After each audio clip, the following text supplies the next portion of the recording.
ሰላም ሰላም እንዴት ናችሁ? በድጋሚ መጥቻለሁ። ዛሬ የመጣሁት ደግሞ ምንድነው? ያው የኦሮሞ ልጆች ፖስት በሚያደርጉት አንዳንድ መረጃዎች ያው የኦሮሞ ልጅን ስለማመን ያምናሉ፣ አይዋሹም። በእውነት ነው የሚያወሩት፣ በእውነትና በትክክል ነው የሚያወሩት እና ከሙዙ ተጸጽቶ አብይን አድንቆ ህዝቡንም እሱንም ይቅርታ ጠይቋል የሚል አስደሳች ዜና ስለሰማ ነው። ደስ ይላል። አዎ እንደዚህ ነው የሚደረገው። እንደዚህ ሰው ሲሳሳት ይቅርታ ይጠይቃል እና ጨዋ ልጅ እንደዚህ ነው እና አንተም እንግዲህ ተሳስተህ ይቅርታ ስለጠየቅ እኛም እንወዳለን፣ ልጃችን ነህ። እንደዛ ነው የሚሆነው የሚቀጥለው። ሌላው በተቃራኒው ደግሞ ተራ ጋዜጠኞች ዝም ብሎ ተራ ጋዜጠኞች አወቅን እያሉ ምንድነው አወቀች ሲሉ የእንትን ሚስት መጽሐፍ ቅዱስ አጠበች ይባላል እየተባለ ትላንትና አብይን ባሞጋገሱ ያለፈው የወደቀው መንግስት አጣጥለው እንዲሰራ እንዲያደረገ ካዝናው ባዶ ሆነ፣ ምን አብይ ሲመጣ ጥሩ ሆነ ባሉበት አንደበታቸው በጻፉት ሞነጫጭረው በጻፉት ባሞጋገሱት ዛሬ ደግሞ ገልብጠው አብይ እንደዚህ ያደረገ፣ አብይ ሰው ገደለ። የት ነው ሰው የተገደለው? እኔ ግራ የሚገባኝ ነገር በየክልሉ እኮ ሰላም ነው።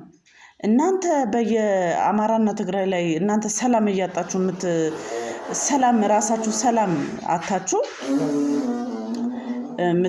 ትጨቃጨቃላችሁ፣ እዛው ትጣላላችሁ፣ ትገዳደላላችሁ።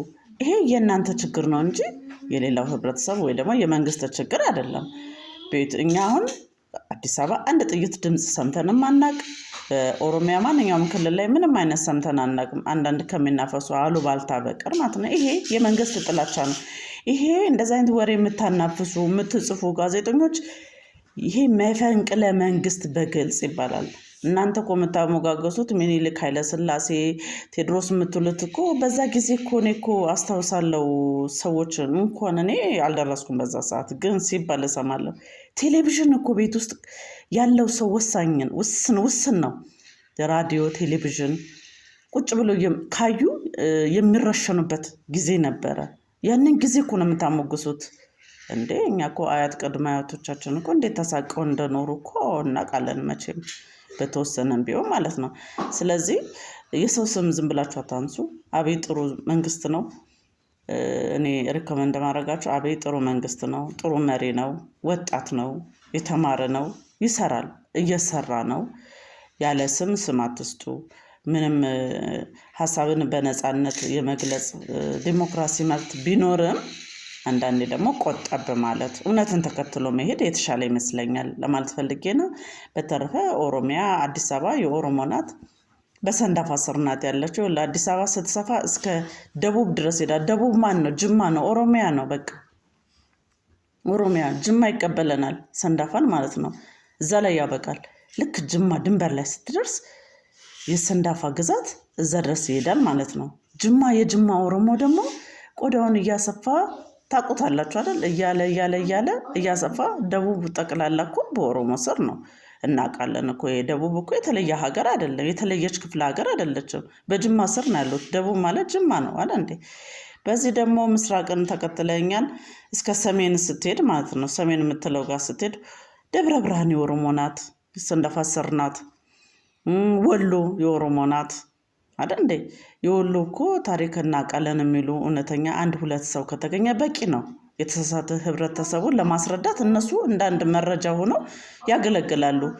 እኔ እናንተ ዝም ብላችሁ ከዛ በኋላ ወሎ ቀጥል።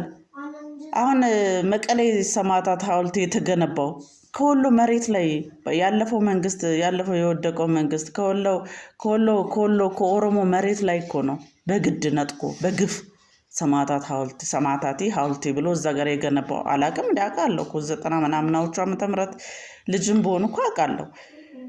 ገባ እና እኛ ግዛታችን የት የኦሮሞ ግዛት የት እንዳለ እናውቃለን። ዝም ብላችሁ መሀል ሰፋሪ መታችሁ ጓት ብሉ። መሀል ሰፋሪ ምናምን ቴዲ አፍሮ የሚባል አቀንቃይ ማለት ነው። የውራጌ ልጅ ነው ይባላል። እንዴ ስለ ውራጌ ዝም ብሎ ታዲያ ስለ ውራጌ ምንም የሚወራው ነገር የለም። ውራጌም እኮ ጅማ ውስጥ ሲመሰረት 7 ቤት ነበር። 7 ቤት ማለት 7 አባወራ ማለት ነው። ገባ? ፈላሾች ናቸው። ፈልሰው እንደ ፈላሻ ፈልሰው እዛ በ7 አባወራ ሆነው መተው ነው እኮ አሁን ቀበሌ ምናምን የሆኑት። አንድ ቀበሌ ምናምን ነገር ሆነዋል አይደል? ህብረተሰብ ሆነዋል። ከግለሰብ ወደ ህብረተሰብ